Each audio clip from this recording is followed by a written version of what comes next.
যারা মদ্যপ অবস্থায় যারা গাড়ি চালান তাদের জন্য কড়া আইন রয়েছে বিএনএসএস অ্যাক্টে।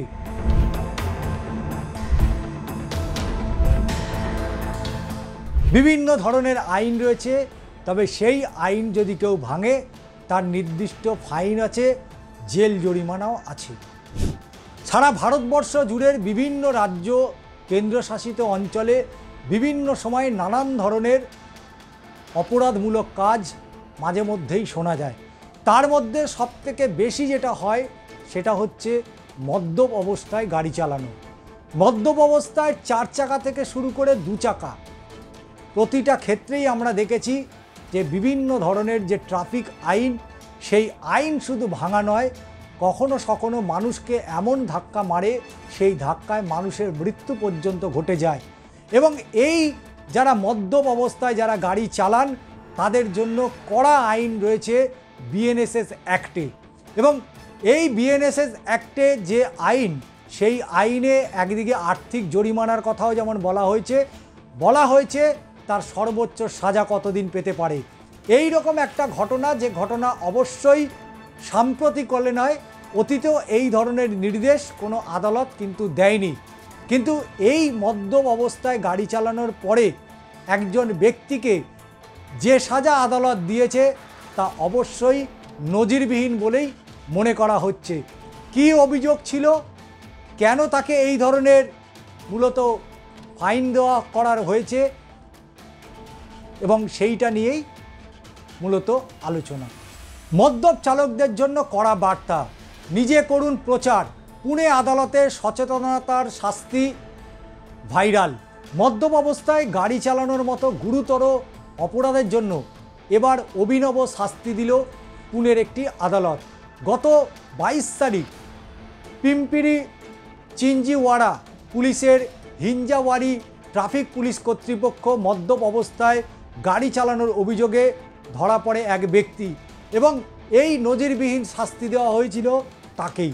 মোটর অভিযান 185 নম্বর ধারায় অভিযুক্তকে 10,000 টাকা জরিমানা, পাশাপাশি 1000টি সচেতনতামূলক লিফলেট মুদ্রণ এবং বিতরণের নির্দেশ দিয়েছিল পুনে আদালত। ওই লিফলেটে মদ্যপ অবস্থায় গাড়ি চালানোর বিপদ এবং সংশ্লিষ্ট আইনগুলি সম্পর্কে উল্লেখ থাকবে, যা চালকের ট্রাফিক সিগন্যাল এবং শুধু তাই নয়, গাড়ি যারা চালাচ্ছেন, সিগন্যালে যারা দাঁড়িয়ে আছেন প্রত্যেককেই বিতরণ করতে হবে।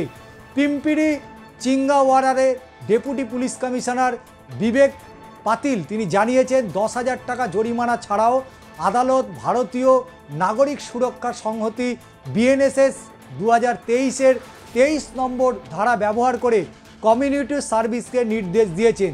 বিএনএসএস এই ধারা আদালতের পারিশ্রমিক ছাড়াও জনকল্যাণমূলক কাজের আরোপ করা হয়েছে এবং সেখানে ক্ষমতা দেওয়া হয়েছে।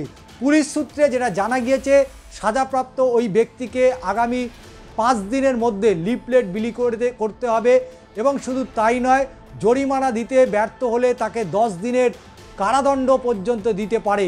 স্থানীয় ট্রাফিক বিভাগের পুরো কাজের ওপর তারা নজরদারি করবে এবং পুরো বিষয়টাকেই আদালতে রিপোর্ট আকারে জমা দেবে। পাতিল আরও বলেন যে চলতি বছরের সেপ্টেম্বর পর্যন্ত মোট 2984টি এই ধরনের ঘটনা ঘটিয়েছে এবং মদ্যপ অবস্থায় গাড়ি চালানোর অভিযোগ দায়ের করা হয়েছে। এই ধরনের লঙ্ঘনজনিত দুর্ঘটনা কমাতে আগামী দিনেও আমাদের এই অভিযান অব্যাহত থাকবে। পুনের আদালতের এই সৃজনশীল শাস্তি এবং সচেতনতা বৃদ্ধির যে নজির সৃষ্টি করবে তা আরও একবার মনে করিয়ে দেয়, যারা প্রতিনিয়ত মদ্যপ অবস্থায় গাড়ি চালান, সেই সমস্ত মদ্যপ অবস্থায় গাড়ি চালানোর ব্যক্তিদের ক্ষেত্রে কিন্তু একটা সতর্ক বার্তাই শুধু নয়, তাদেরকে বারবার বলা হচ্ছে এই ধরনের ঘটনার যাতে পুনরাবৃত্তি না হয় সেদিকেই নজর দিতে।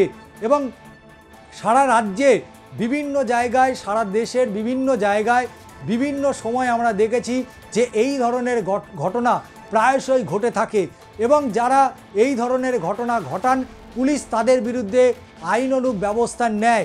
কিন্তু পুনে আদালতের এই যে নির্দেশ, এই নির্দেশ অবশ্যই একটা নজিরবিহীন ঘটনা, এবং সেখান থেকেই হয়তো মানুষ শিক্ষা নেবে আগামী দিনে যাতে এই ধরনের ক্রাইম বা এই ধরনের ঘটনা না ঘটান তার কারণেই এই ধরনের কিন্তু নির্দেশ দিয়েছে পুনে আদালত।